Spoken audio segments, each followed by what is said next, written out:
근데 지금까지 질의를 들으면서 야당 의원님들이 주로 주장하시는 것은, 이 늘봄 학교가 확대된 것이 리박스쿨 때문이다. 이렇게들 말씀하시는 것으로 일부 들었는데요.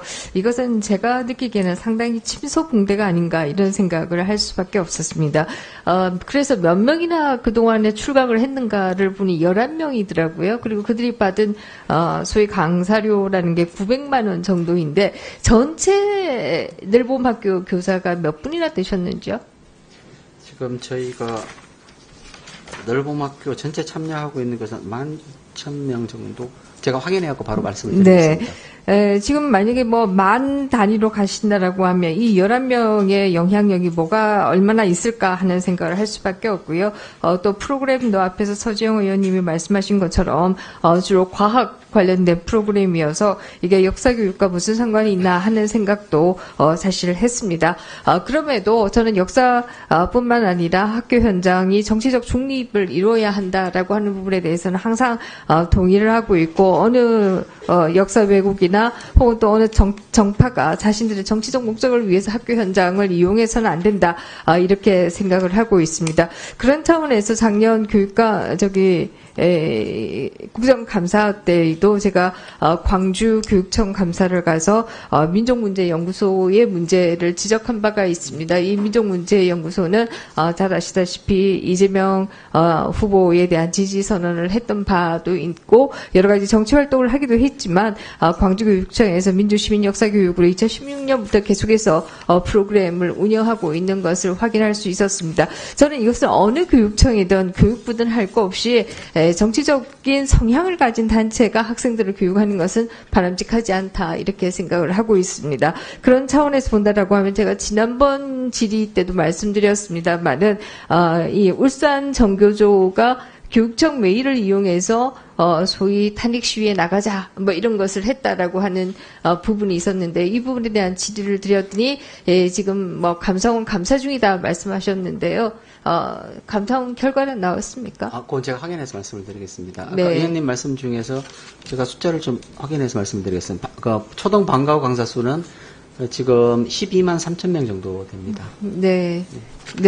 12만 3천 명 중에 11명이 출강했다라고 하는 숫자가 이게 많다고 볼 수 있는 숫자인지, 또 학생들의 교육에 그렇게 영향을 미칠 수 있는 숫자인지, 이 부분은 상당히 의심이 되는 숫자이고, 우리가 이렇게 지금 너무 크게 대응하는 것이 바람직한가 하는 생각도 할 수밖에 없습니다. 그러나 저의 원칙은 학교 현장은 정치적 중립이 이루어져야 된다, 이렇게 생각을 하고 있습니다.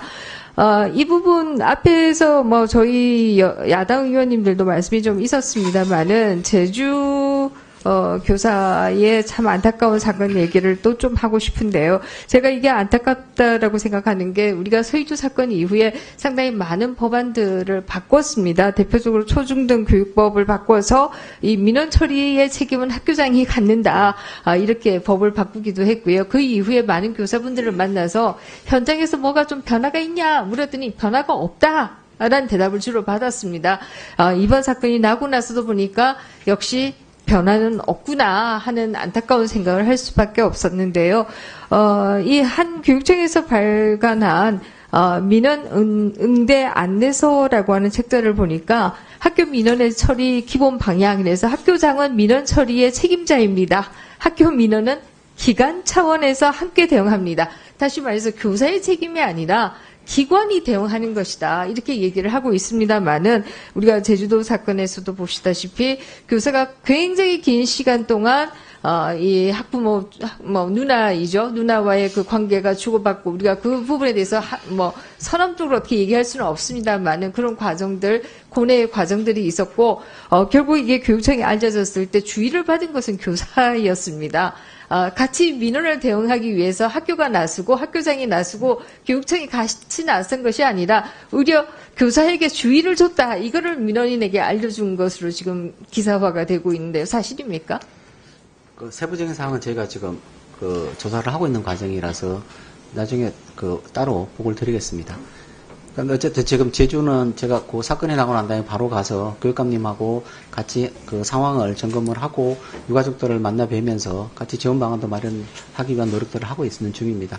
근데 지금 계속 말씀 주시는 대로 저희가 기본적인 제도는 마련했음에도 불구하고 각기 특수한 영역에서 작동되지 않는 부분들이 많이 있어서 우선은 저희가 제도적으로는 지난번 우리 의원님들께서 개정해 주신 초중등교육법을 후속적인 조치로서 민원 개선 방안을 저희가 수립해가지고 실행할 준비를 하고 있는 중이고요. 시스템으로는 민원 시스템을 제도로 되어 있는 거를 이제 온라인 시스템으로 실제로 이루어질 수 있도록 하는 준비도 저희가 하고 있습니다. 이번 9월 목표로 제가 실행될 수 있도록 해서 지금까지 이렇게 계속 준비해왔던 내용들이 선생님들에게 실제로 작동될 수 있도록 하는 그 준비를 계속해 나가고 있습니다. 네, 제도가 아무리 화려하고 좋다라고 하더라도 이게 실제 작동하지 않는다라고 하면 다 무용지물이 아닌가 이런 생각을 하게 되고요. 네. 그런 차원에서 실제 작동할 수 있도록 교육당국께서는 좀 노력을 해주셔야 되지 않겠는가 이런 생각을 하게 됩니다. 이 제주 교사분의 경우에는 또 사립학교 교사이기 때문에 공립학교 교사분과 또 처리 과정이 좀 다른 것으로 알고 있는데요. 이 부분에 있어서도 유족들의 마음이 상하지 않도록 좀 잘 처리할 수 있도록 교육청에서 좀 나서고 또 교육부가 이에 대해서 좀 말씀을 해주시면 좋을 것 같다라는 생각을 하게 되고요. 네, 긴밀하게 협력하고 있습니다. 네, 그 다음에 이 리박스쿨은 뭐 여러 가지 다양한 측면이 있습니다만 한편에 있어서는 이제 역사 해석의 문제, 뭐 이 부분은 우리 역사학자 분께서도 계시니까 더 말할 필요가 없겠습니다만은 역사 해석은 뭐 현재와 과거의 대화라고 할 정도로 역사라고 하는 건 계속해서 재해석되기 때문에 어느 한 편만 놓고 이것을 단정하기는 저는 좀 어려운 부분이 있지 않는가 이런 생각도 하게 되고요. 또 다른 한편에 있어서는 이 사손단이라고 말씀하셨나요? 무슨 댓글 부대를 운영한 것처럼 되고 있던데 이 부분에 대해서도 저는 명확한 조사가 이루어져야 할 것이다 이런 생각을 합니다. 어쨌든 여론을 조작하려고 하는 것은 그만큼 민주주의 사회에서는 건강하지 못한 민주주의를 초래하는 것이기 때문에 명확한 진상조사 라는 생각을 하는데요. 그러나 다양한 여기까지 하겠습니다. 네, 수고하셨습니다. 다음은 박성준 의원님 질의해 주십시오. 네, 서울 중구성동구의 박성준 의원입니다. 차관님, 제가 쭉 얘기를 들어보니까 소녀숙 대표에 대해서는 누군지 정확